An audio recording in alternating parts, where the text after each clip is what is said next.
ಅಲ್ಲಿ ಬಂದ್ ಮಾಡ್ಬಿಟ್ಟು ಅಲ್ಲೇ ಹಿಂಗೆ ಹೊಡಿಬೋದಲ್ಲ, ಅಲ್ಲಿ ಲೆವೆಲ್ ರೈಸ್ ಆದಂಗೆ ಟ್ರೈನ್ ಒಳಗೆ ಬರಬಾರ್ದು, ಮೇಲೆ ಬಂದು ಈ ಕಡೆ ಬರ.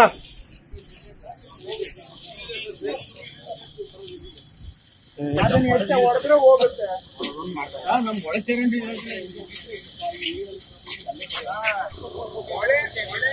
ಒಳ ಚರಂಡಿ ಒಳಗೆ ಹೋದ್ರೆ ಏನ್ ಮಾಡ್ತೀವಿ?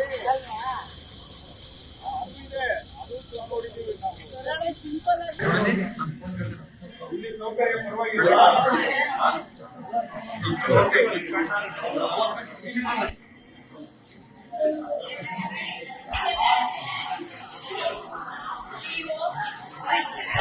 ಅದು ಜಾತಿ ಬಂದ ಕೆಲಸಗಳು ಅನ್ಕೊಂಡು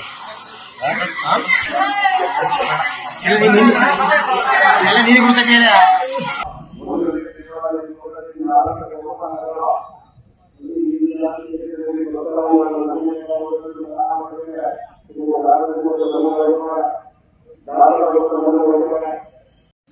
ಒಂದು ಪಾರ್ಟ್ ಅದು ರೋಡ್ ಮೇಲೆ ಬರುತ್ತೆ. ರೋಡ್ ಮೇಲೆ ಈಸಿಲಿ ಸಾಲ್ವ್ ಮಾಡ್ಬೋದಪ್ಪ. ಓ ನಮಸ್ಕಾರ ಎಕ್ಸ್ಪ್ಲೇನ್ ಮಾಡೋ ಸಾಹೇಬ್ರಿಗೆ, ಗೇಟ್ ಗಳ ಬಗ್ಗೆ ಎಕ್ಸ್ಪ್ಲೇನ್ ಮಾಡೋ.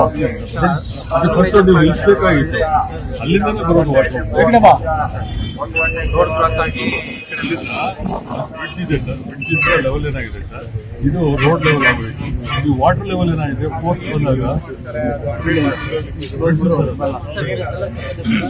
ಯೋಗಿ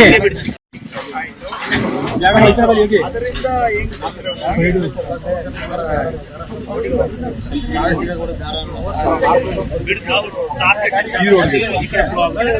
ಕ್ರಾಸ್ ಆಗಿ ಬರ್ತಾ ಇದೆ. ಬಹಳ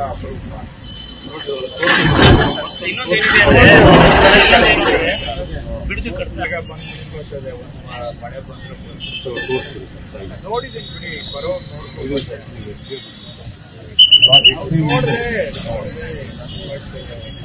ಅದಕ್ಕೆ ಸ್ವಲ್ಪ ಸೈಡಿಗೆ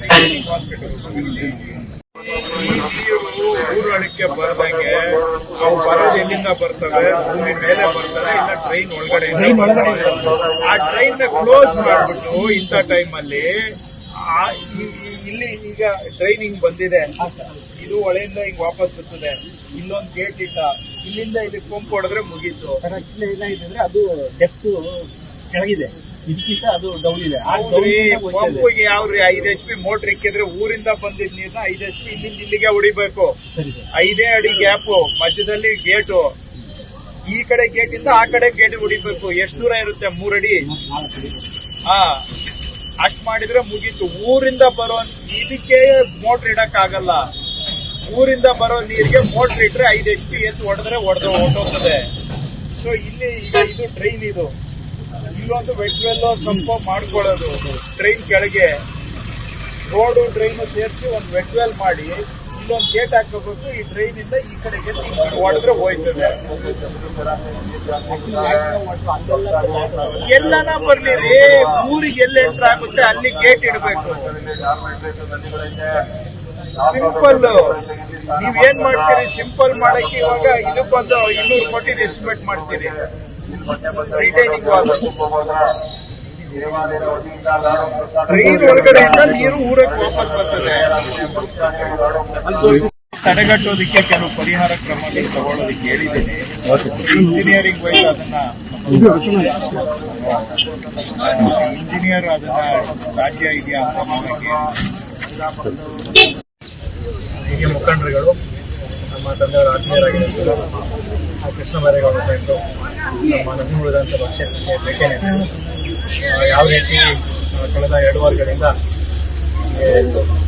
ಫ್ಲಡ್ ಆಗಿ ನಮ್ಮ ಕಬಿನಿ ಜಲಾಶಯದಿಂದ ಮತ್ತು ನದಿ ಜಲಾಶಯಗಳು ಸೇರಿ ಹೆಚ್ಚು ನೀರನ್ನು ಹೋಗ್ತಾ ಇರೋದ್ರಿಂದ ನಮ್ಮಲ್ಲಿ ಉಪ್ಪದ ಮಟ್ಟಿಗೆ ಫ್ಲಡ್ ಆಗಿರೋದ್ರಿಂದ ಅವರು ಕೂಡ ನಮ್ಮ ಭಾಗಕ್ಕೆ ಭೇಟಿನ ನೀಡಿ ಒಂದು ರಿವ್ಯೂನ ನಡೆಸಿದ್ದಾರೆ.